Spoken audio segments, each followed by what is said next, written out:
Summer's finally here. That means it's time for vacations, road trips, and of course a ton of new good anime. This season is absolutely loaded with some gems, and I know I say that a lot. That's because on the whole, anime is better than ever, and it's only getting better every season. In particular, this season has a ton of good romance stuff, which is so refreshing. So that'll be heavily reflected in these rankings. As usual, we're only going to go over new series to give attention to ones people may not have heard of before, but of course there's a ton of great returning stuff this season like Kimi ni Todoke Season 3, which I'm very excited for. I know I took a little longer than usual getting this video out because I wanted to watch a few episodes of everything just to make sure I have my list solid, and I'm really happy with what I got so far. So with that out of the way, let's get right into it. Starting us off at number 10 is one of PA Works' 3 anime originals this season.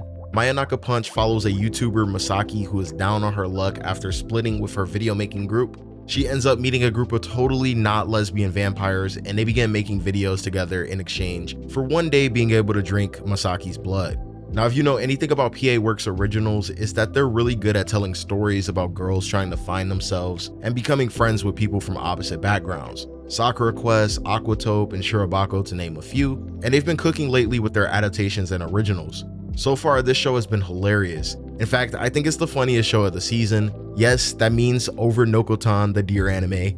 Leave, Masaki, and the other characters are so dumb, but damn, they're fun to watch. And it's cool to see a show about a quote-unquote canceled YouTuber and Masaki's journey of redemption after punching one of her former content creation mates. I've really enjoyed the first few episodes and seeing the girls come up with video ideas, the Yuri vibes, and the comedy, but it's also a lot more than just a meme comedy. It's also got some really good writing and is the first and only show this season to make me cry. If you've seen episode 4 with Fu's backstory, you know exactly what I'm talking about. Hits right in the feels. Despite all the shows they've got going this season, it doesn't really look like PA Works are compromising on quality at all. It's just a really silly watch, and it's got Faru's Ai, who is one of the best seiyus in the industry. It's an easy watch recommendation for me. Next up at number 9 is one of the first big surprises of the season for me personally. This comes from the author of Hyoka, which I've never seen, but of course I've heard a lot of good stuff about it, and the studio that gave us Undead Girl Murder Farce last year. Like I said, I haven't seen Hyoka, but I've heard it's similar to Undead Girl in the sense that there's a lot of dialogue, witty banter, and great chemistry between the characters, and Shoshimin is more of the same of that. It's a high school detective series with amazing production value. I can't get enough of these types of shows. Anytime a show has gorgeous art and a letterbox effect and this whole cinematic A24 style movie vibe, I'm sold. The two leads bounce off each other very well, the dialogue feels natural, and the production values are top notch. It's definitely a slow burn show. Most of the episodes are just talking, but the direction and writing makes it feel like the episodes go by in the blink of an eye. For me, it gives off a mix of Kyoko Suri, Undead Girl Murder Farce, like I said, and Mars Red actually, which I know is kind of a weird combination, but the art style and cinematography mixed with the detective aspect and romantic undertones between the leads feels a lot like those shows. The first episode and case were a little confusing at some points, but once I got used to the storytelling method, I really enjoyed it. There might be some supernatural vibes going on as well. At the time of writing this, we've only seen 3 episodes, so things are still unfolding, but I'm really excited. It's cool that this takes place in Gifu City as well, which is the same Gifu from Hensara last season, which was one of my favorite shows, so that city is getting a lot of free tourist promo as of late. Now, I'm by no means a VTuber fan. In fact, I've never watched one a day in my life, but this anime might make me one. Vtuber Legend is yet another pleasant surprise this season. It's about a VTuber who blows up after accidentally leaving her stream on overnight, allowing people to see the real drunken, foul-mouthed her. It's irreverent, dirty, and downright hilarious. It's a simple yet effective comedy that really landed with me. Aoyuki is cute as hell, and her unfiltered language is exactly what I like to see. Seeing her react to funny stuff and be over the top on a weekly basis is brilliant, and I love the ever-expanding cast of other VTubers that she collabs with. The show doesn't really shy away from some pretty wild Yuri teasing either, which is cool. Aoyuki and the other VTubers also notably always appear in their design outfits because the show wants to keep the immersion of watching a show about the actual VTuber persona, which is really cool. It's a simple show, watching Aoyuki getting drunk and interacting with her chat, doing games on stream, and just finally being happy with her life after kind of a toxic work situation. The only complaint that I have with the show is that it's basically a Stro Zero beer advert at times, but the rest is great. Ironically, the same reasons that her in-universe audience fell in love with her are kind of the same reasons that I did. I love seeing her just kind of raw, unfiltered personality. If you want a cute, authentic, relatable, and hilarious female main character, then this is a must watch. Now, I could be exaggerating or a prisoner of the moment, but as of right now, making this video, I really can't think of 5 better premiere episodes in anime history than Wistoria. From the brilliant mind of Amori Fujino behind the Danmachi series, Wistoria's first episode felt like a love letter to the medium. Yoshihara Tatsuya, who's most famous for his work with Black Clover, was involved, and it's a pure Sakuga fest. Absolutely immaculate production values and an almost film-like narrative to the first episode that draws you in and makes you want to learn more about the main character, his childhood friend, and this world. It's certainly not the most original story, definitely has shades to Danmachi, Nanatsuma, and Black Clover of course, as well as a few others. But let's be real, this is anime and half the battle is looking good. If you have a show that's this technically well done, it doesn't matter what it's about, it's worth checking out just for the visuals alone.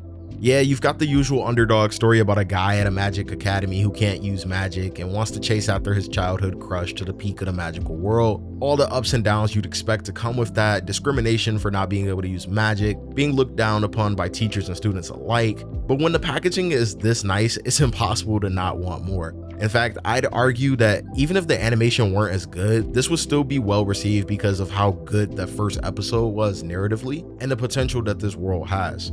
Amori Sensei has always been good at writing likable characters and world building, so I'm very much looking forward to seeing where this goes. I also find it hilarious that his side work gets a better quality adaptation than Danmachi, which makes way more money, but it is what it is.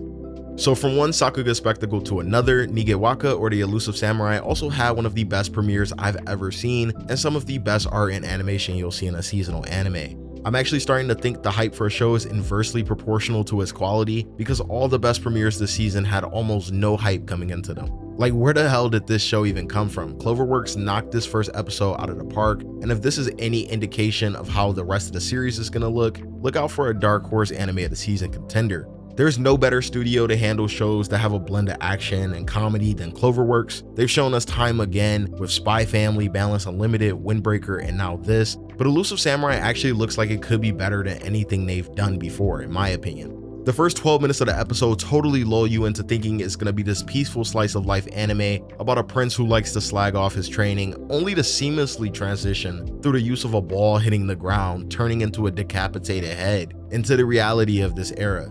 This period in Japanese history was filled with bloodshed, war, betrayals, and stuff that would make George R.R. Martin's books look like Disney coloring books, and they really nailed that here. After the success of Shogun recently and Ghost of Tsushima a few years ago, this type of story is really just what people have been wanting. The bloodshed, the fall of the Hojo clan and their territory, it all feels like such a sudden transition from where the first episode starts, and you really are able to connect with Tokiyuki, the main character, by the end of it.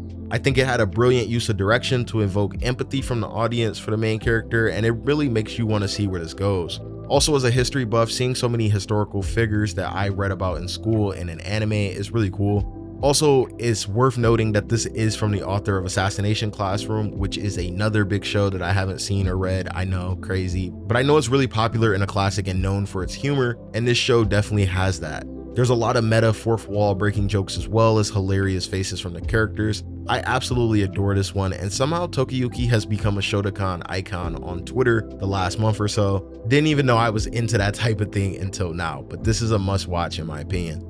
So I promised there was going to be a lot of romance on this list and then proceeded to name 4 shows that weren't, but that's because the romance stuff is going to dominate the top of the list. And the first one we're going to be talking about is Futakire, or Love is Indivisible by Twins. Now, if you're a fan of J or K dramas, angsty romance dramas with conflicted teens, this is a must watch. I love a good old-fashioned romance with drama, and it's even better when it's 2 twins in love with the same guy in a story. Kiss Sis did it a few years ago, but this feels much more grounded, introspective, and frankly better written. The first few episodes do a great job of setting up Naori, Rumi, and Jun's love triangle and explaining how both the girls feel about him, as well as showing us their personalities. This is definitely one of those shows where you can't be faulted for picking either girl as best girl. Right now, I'm rocking with Rumi, but both have their pros and cons. The main gimmick here is that Rumi, the older twin, finally confesses to the main character. They start dating and everything is going well until her guilt over taking him from her sister catches up to her and she ends the relationship, telling him to date her sister. Now, as you can imagine, this causes a ton of drama, hearts are broken, tears are shed. It's supposed to be a rom-com apparently, but I don't think I've laughed or even giggled at anything other than how stupid some of the actions of the characters are in here. Definitely a lot of drama and a lot of teen angst, but I love that stuff. I do love how emotionally intelligent the characters seem to be in general, minus a few hiccups. They're considered almost to a fault in this one. The gloomy atmosphere combined with the wonderful soundtrack from Utatane Kana, which I actually thought was Ushio Kensuke at first, just really hit for me. It really does feel like I'm watching a J-drama, which is some high praise because I love that type of melodramatic story. I'm loving the characters in this story and I am very much ready for more. It's funny that after last season's Vampire Dormitory, which was probably the worst depiction of cross-dressing and the complexities of that, we get this show, which from the very first episode I could already tell was going to be one of the most respectful, intelligent, and nuanced takes on the lifestyle. Senpai wa Otokonoko is one of my most anticipated watches of the week, and has completely opened my mind to a genre of story that I never thought I'd be into. I always saw cross-dressing or quote-unquote trap stories as a little weird and kind of uncomfortable, but pretty much from the jump I was hooked on this story and found Makoto very relatable. As a guy who likes cute and quote-unquote girly things like maho shoujo, idols, fashion, and K-pop, I really empathize with Makoto's struggle to be himself. Gender, sexuality, and identity are spectrums and delicate topics to handle, and you don't have to be boxed into one particular area just because of societal norms. And so I really like how this story is handling those concepts so far in a very mature and respectful way, not making a joke out of it, and it makes me happy to see Makoto at least trying to live his truth, although of course he has some obstacles in the form of his mother not being accepting of his lifestyle. Another thing that I really like here is the bi-love triangle with a cross-dresser at the center. For me, that's so original and unlike anything I've seen. Again, I don't read much boys love or cross-dressing stuff, so the concept is really novel for me. I also appreciate how well done the two love interests are and how supportive they are of Makoto. It doesn't feel like a traditional love triangle where there's a competition. It's more like two friends who have a crush on the same person and just want to see that person happy. It's such a healthy and wholesome dynamic that I really love watching every week. And I will definitely be reading the manga soon because I just love this story and these characters, and Makoto is cute as hell. The art style and various funny faces the characters make are so good too. Thursdays are looking amazing for romance fans. A lot of fresh takes on the genre this season, which is really welcome.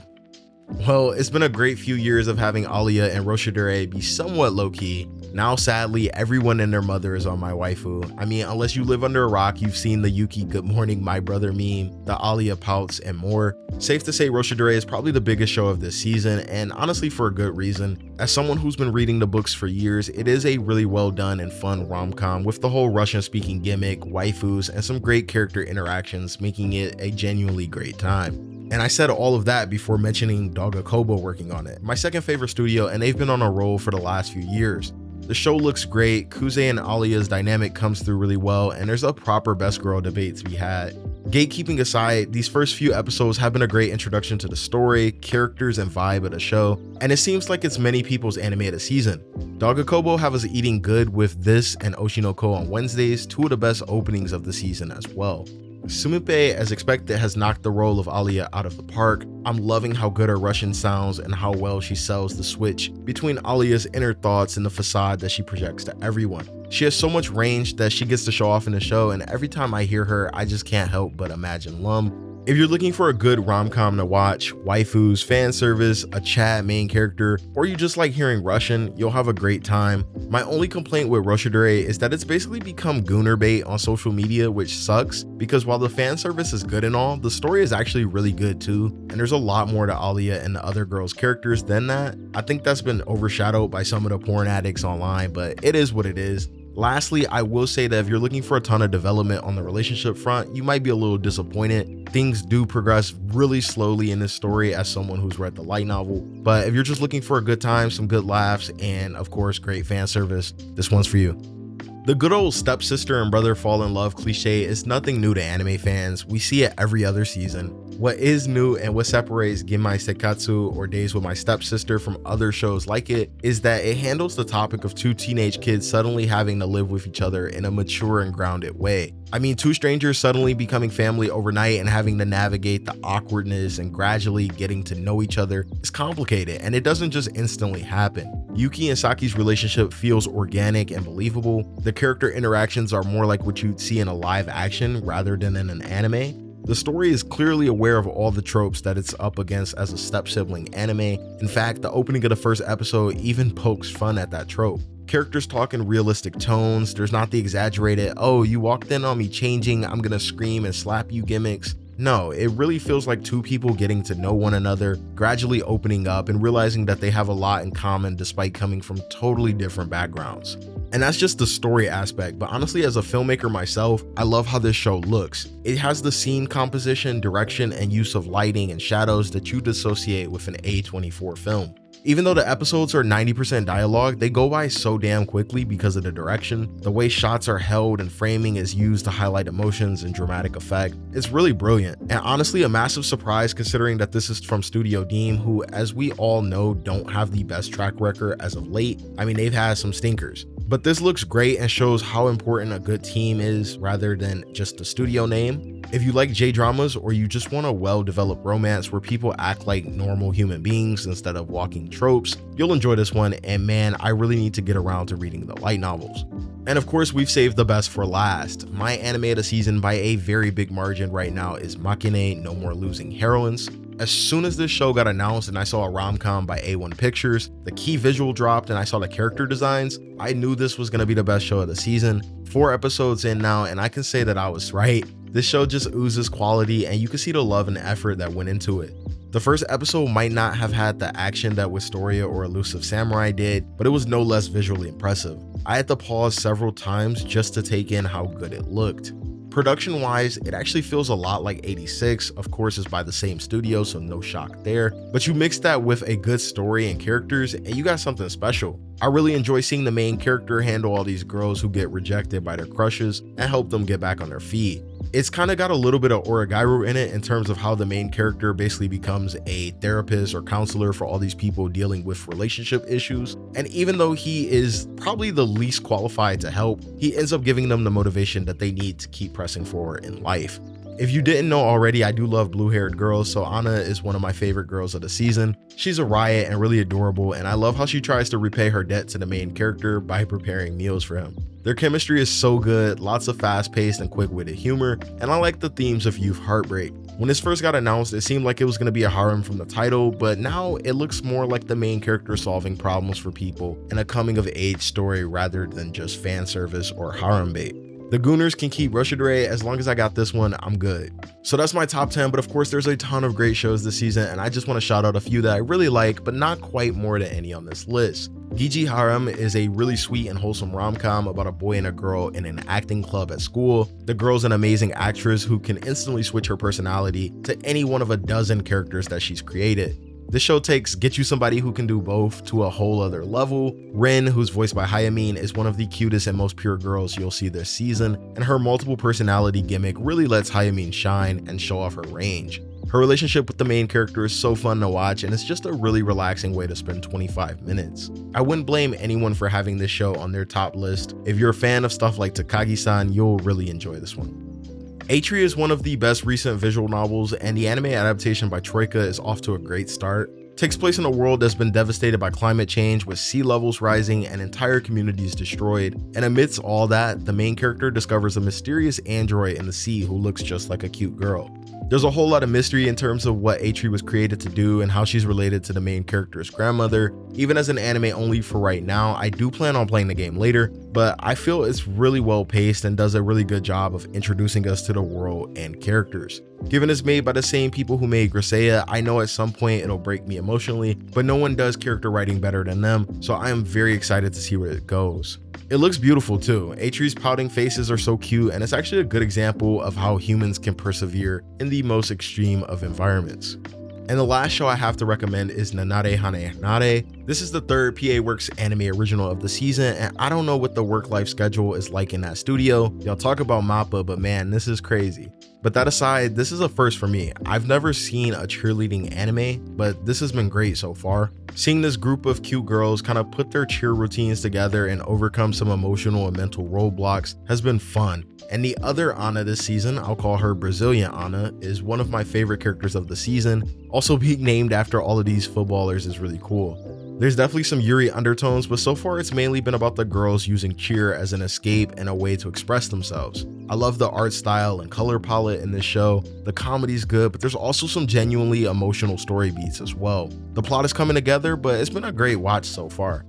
Now, if you made it to the end of this video, let me know what your favorite show of the season is down below in the comments. There's so much good stuff this season and I could talk for hours about all of them. I love talking anime with y'all, but I'm gonna go touch some grass. If you enjoyed the video, leave a thumbs up and subscribe if you're not already for more anime related content. Everyone stay safe and I'll see y'all on the next one. Peace.